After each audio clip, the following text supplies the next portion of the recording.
You're listening to Real Love, Real Stories, a podcast to share, to learn, and thrive in love.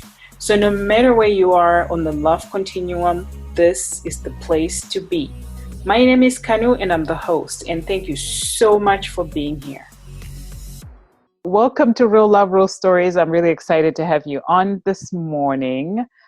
So why don't we have you introduce yourself to the audience? Sure. Thank you. So my name is Jennifer Lehr. I'm a licensed marriage and family therapist. And I have, there's a lot to say. So I started in life with not very good relational skills.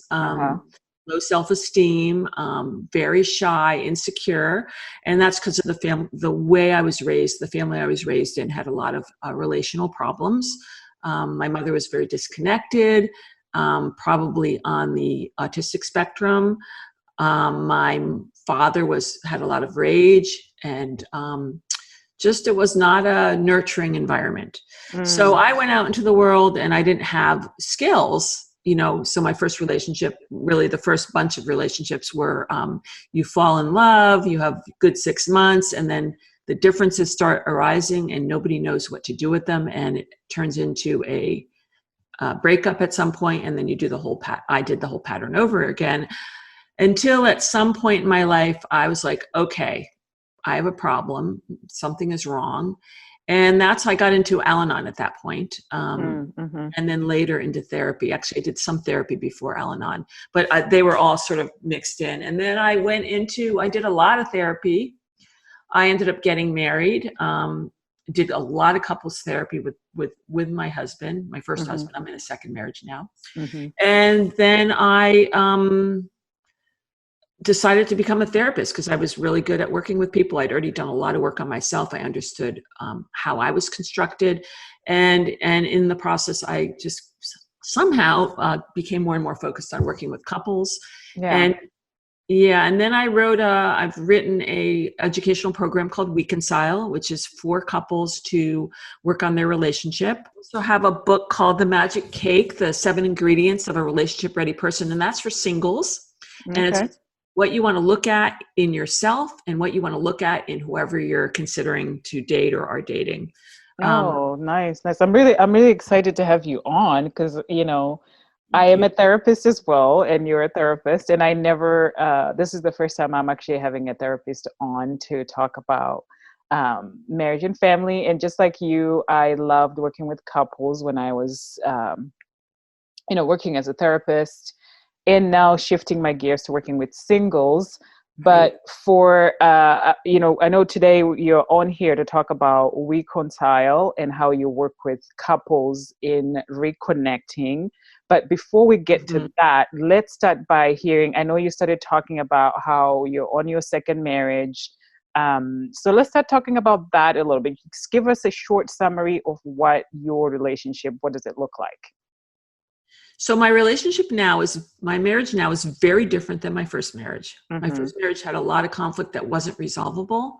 And I'm in a marriage now where we've worked through all the hard stuff. We're just on easy place now. It's very comfortable, very safe, very supportive. My husband, when I was writing WeConcile, was reading it and helping me do edits. So we talked a lot about all the stuff that it brought up. We learned about it. He learned about attachment when I was writing about attachment. He learned about, the negative cycle that we get in our relationships when I was writing about it. We learned about family of origin issues when I was writing about it. So we had it created a lot of space for us to process. And also I have really good skills in terms of talking about what's going on with me. So if we got into a conflict, I would be able to say, well, this is the part of me that's wounded, that's being affected. And what is the part of you that, help him find the part of him that was being wounded. And we were awesome. So we were able to sort of meet and eventually able to go, oh, I'm really upset, but I can still reach towards you. I don't have to pull into my own corner. Right. And I understand your perspective now. It makes sense. And you understand mine. It makes sense. We're not just like thinking the other person's crazy. So So it was a process, but it's, we're through that at this point. I mean, sure, everyone has little scuffles here and there, Oh, but it's sure, not yeah. like we don't get stuck. Yeah, yeah. No, So it's what I loved about that is that, just having him go through and read through your stuff, and one, it's a very yeah, supportive husband, and two, it's like you're doing this together, and I think that's great. Yeah. So how long have you been married?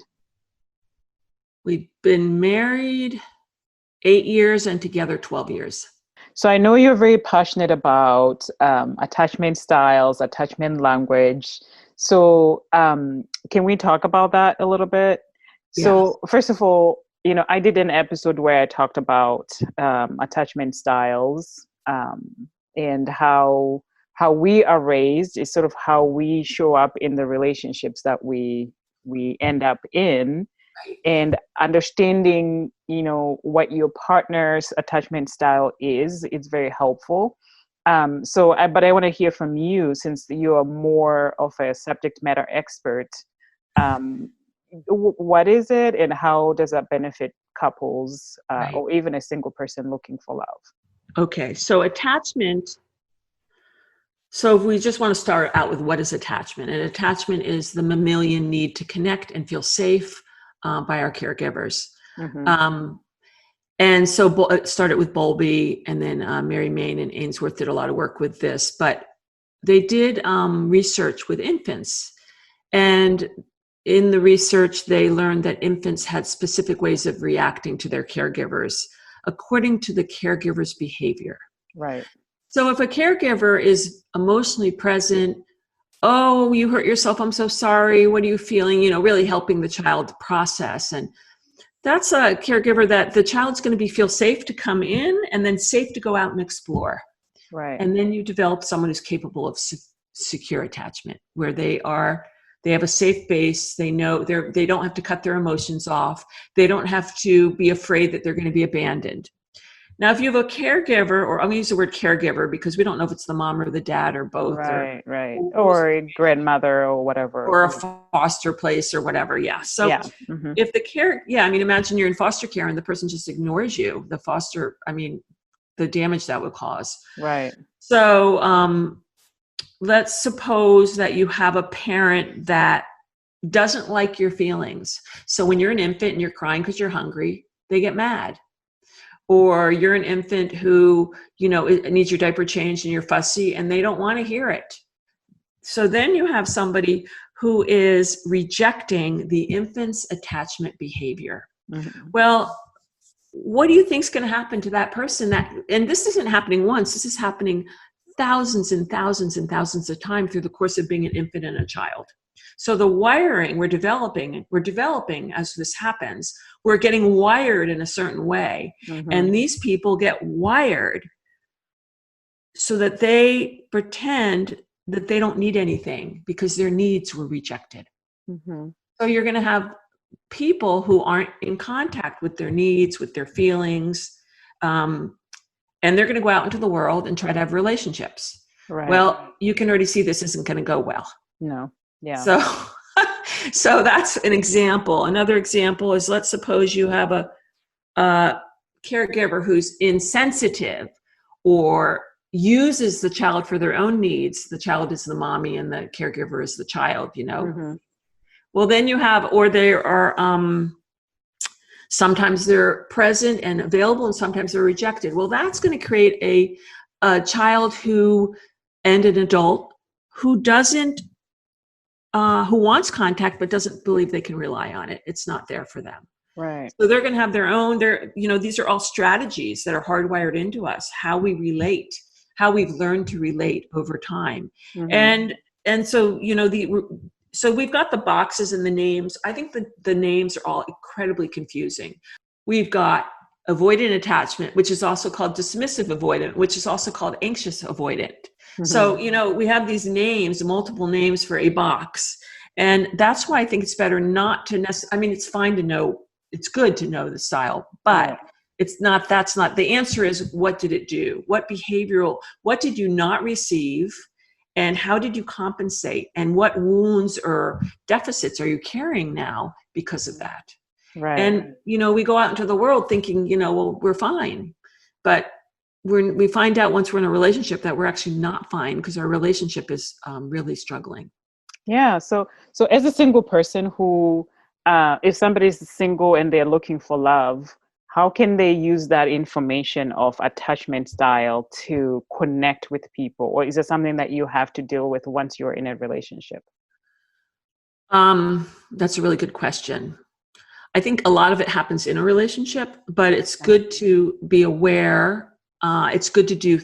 Personally, I'm very pro therapy. I think therapy does nothing but help if you have a good therapist, because you Right. start digging down into yourself and learning more about yourself.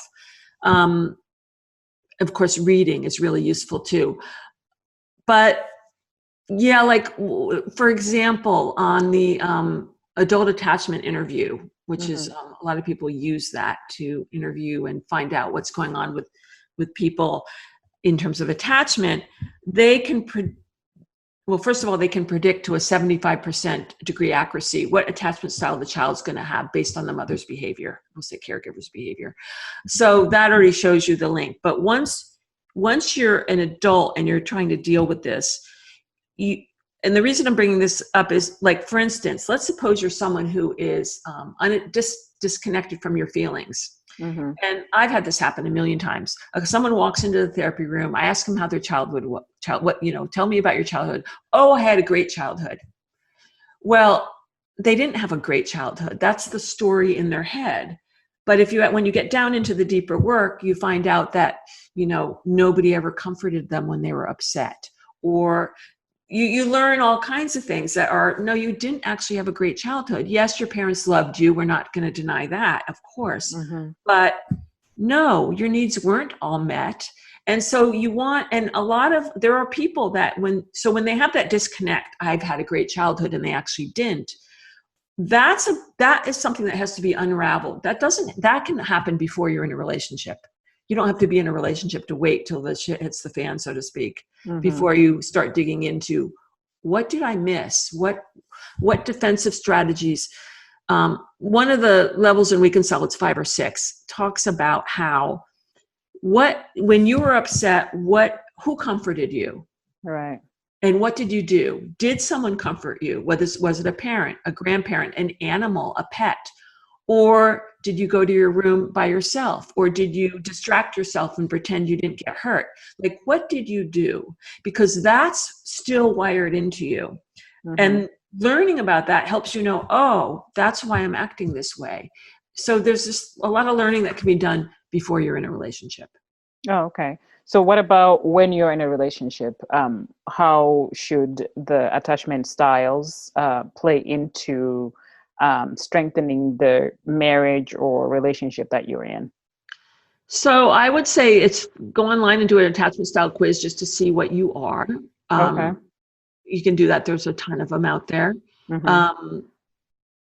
I actually have one I have a blog. My latest blog post is called "Grow Your Relationship with an Attachment Style Quiz," and there's 2 links in it. One's to an attachment quiz, and one is to a relationship quality quiz.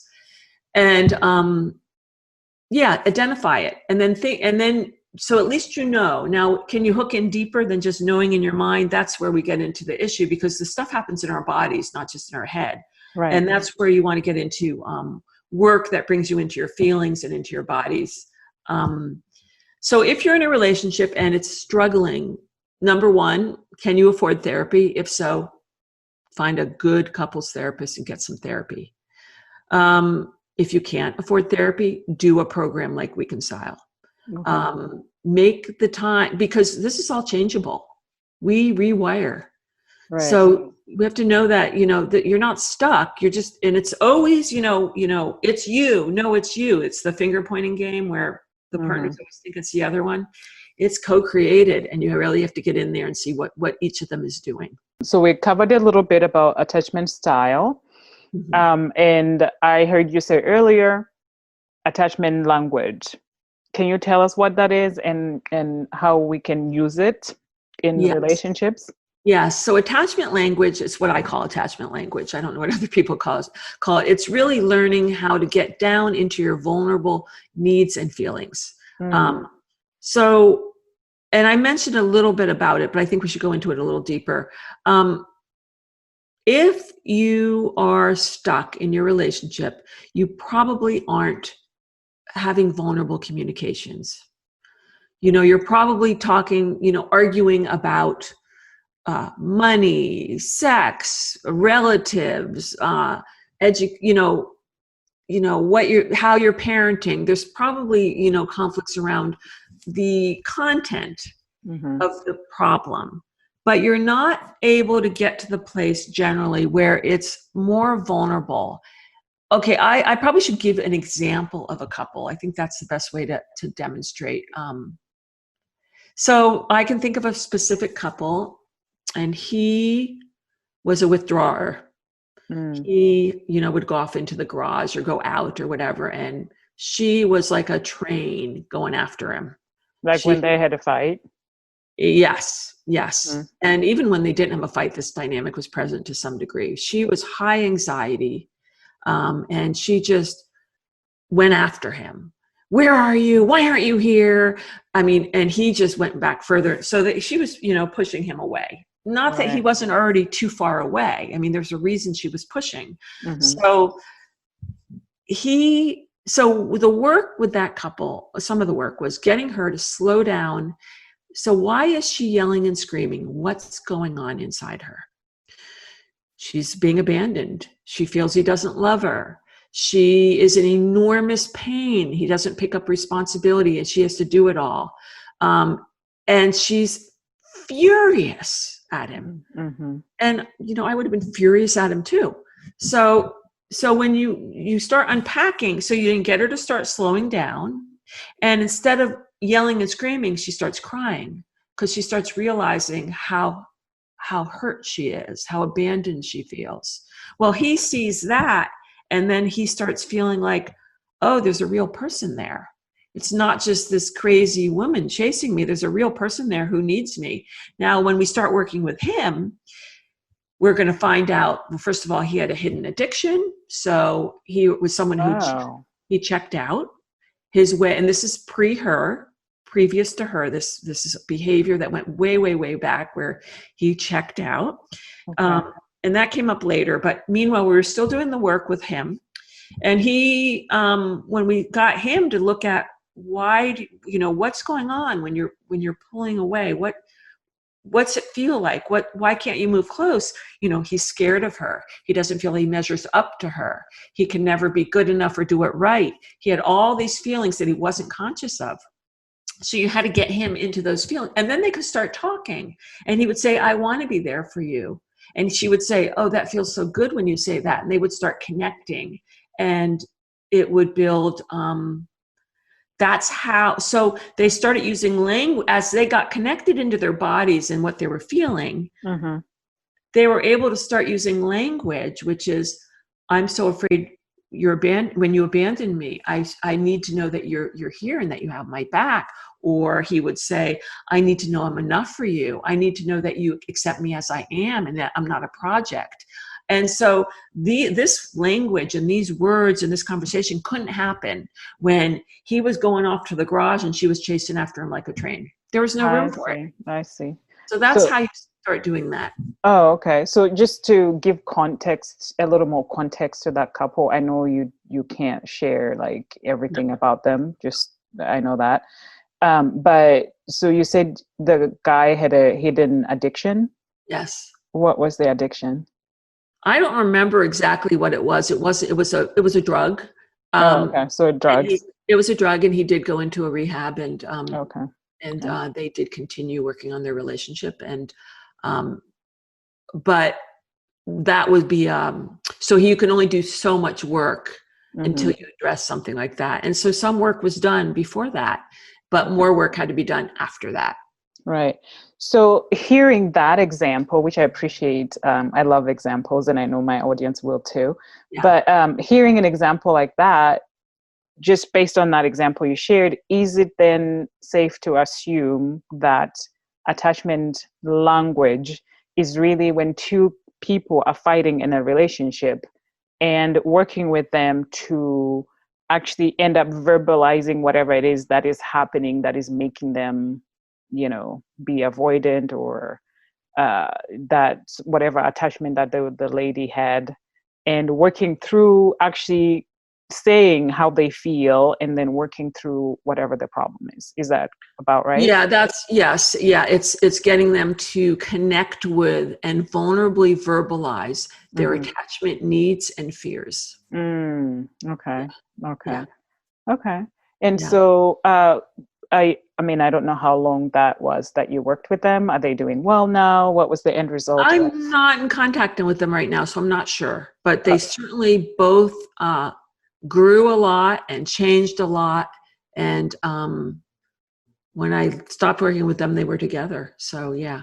In terms of like people that are in relationships, whether you're married or you're still dating, um, fights come up a lot, and there's some frustration and miscommunication.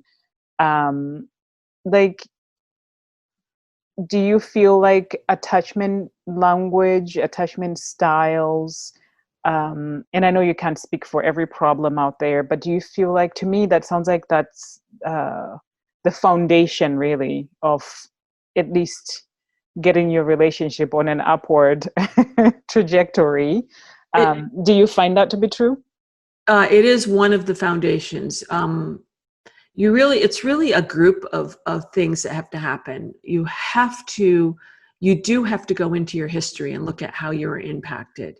Mm-hmm. You do have to look at what your relationship cycle is in terms of, well, how you react, the behaviors you choose, even if Mm-hmm. it feels like they're automatic. You do have to look at how are you able to do you know what your feelings are? Do you know what your thoughts are? Do you know what your body's sensations are? Do you know, are you getting, what's happening in your being? You can't just be cut off at the neck, because the hyperlogical people that are just, they try to argue you into whatever. Mm-hmm. That isn't that. So there's these different foundations that all need to be built. Attachment's a really important one, because you're not going to get anywhere, even if you have the other ones built, if you can't develop empathy for your partner. And part of empathy is being able to stand in the other person's shoes, not just stand in your own shoes. And securely attached people and children are more easily able to see other people's perspectives. So, Mm. there's just this, I would say there's like 7 main foundations that have to happen. But the attachment is one of the core ones. Right, right. Yeah, no, I love the empathy thing. It takes me back to the whole Brene Brown has done a lot of work around empathy, Yes. and yeah, I think it's very important, even in just like not even romantic, in any kind of relationship that you have. It's a very important tool in the toolbox to have, for sure. Yes. Yeah. Yeah. So, Yeah. so what tips would you have for couples that may be struggling connecting? Any tips, 2 or 3 tips you can give to couples Yeah. that. So the first tip, nobody's going to like this tip, but I'm going to say it anyway. The first tip is, when you're in a relationship, you're in a closed system. There's no new information coming in. You're both doing what you know how to do, and you're circling in this conflict, we'll say.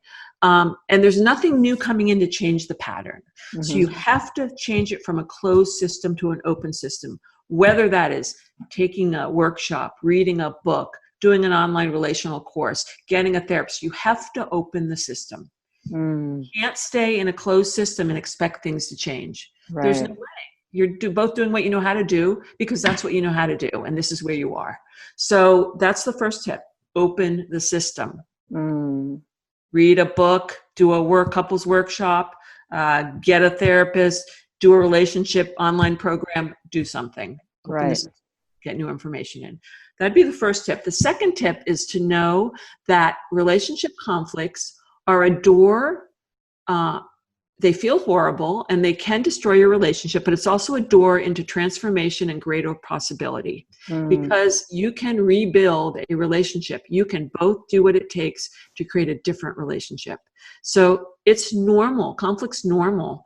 And not knowing how to deal with conflict is normal. but it's not optimal. So you want to say, okay, we have a problem and we are going to address this.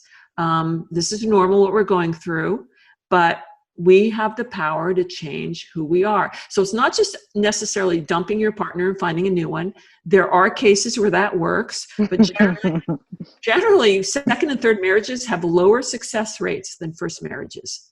So just to know that. I'm not sure why. I don't know what the research is on that. But I don't know how much is it about people staying in unhappy relationships, and that skews the numbers a little bit. But so yeah, just know conflict is normal, and getting out of it, doing that relationship work is not easy, but it's easier than staying in a miserable marriage. Yeah. Or starting over and doing the same dance all over again. Yeah, for sure. Yeah. For sure. Yeah. So those are the 2 tips. There's no quick tips. I mean, the quick tip would be, well, stop arguing. Good luck with that. When your feelings are involved, you don't have control. The emotional brain hijacks the cognitive brain. So if your emotions are up, forget the logical brain. It isn't there. Mm-hmm. So you have to know that.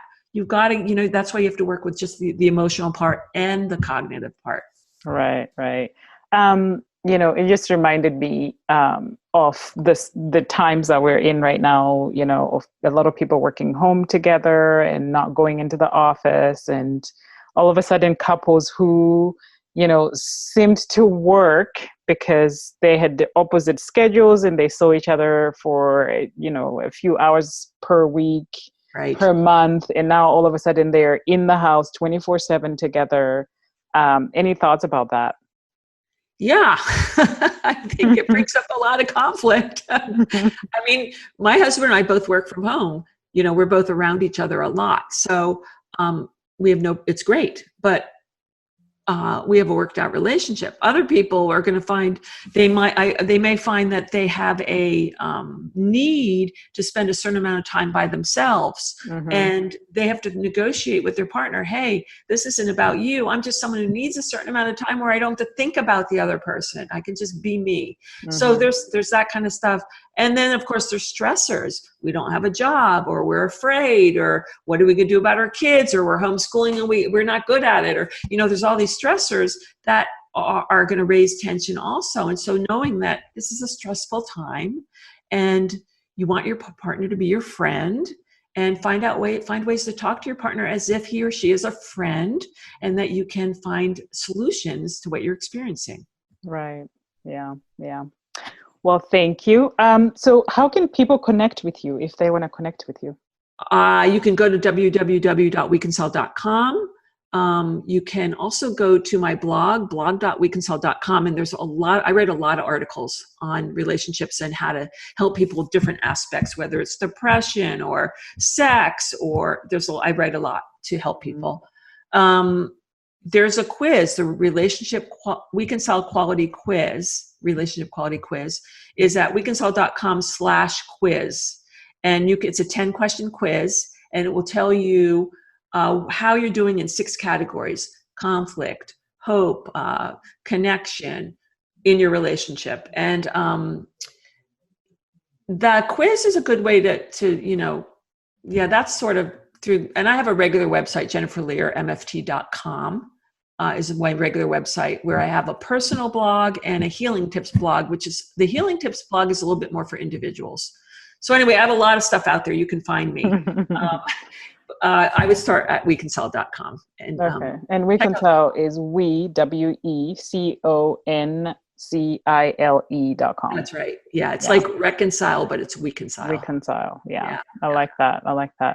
Well, I want to thank you for taking time to be on Real Love, Real Stories. I absolutely love talking to a fellow therapist and sort of hearing what your expertise is about, and talking about what you do. So thank you for being a part of the show. Yeah, thank you. I really enjoyed talking with you. Oh, me too. Thank you. Yeah. Thank you so much for listening, and all the way to the end. I am genuinely so grateful. So now you can continue to show your support in a few different ways. The first one is, if you can think of someone who might benefit from this episode, please send it to them. And the second thing is we all are on social media, Facebook, Instagram, and the like. So please share this episode. And I love it when people tag me to their post. And 3, head over to iTunes. You can leave a review and you can rate this episode. All your feedback is very helpful and it helps this podcast get visible so others can listen to all these great stories. Thank you so much. Till next time.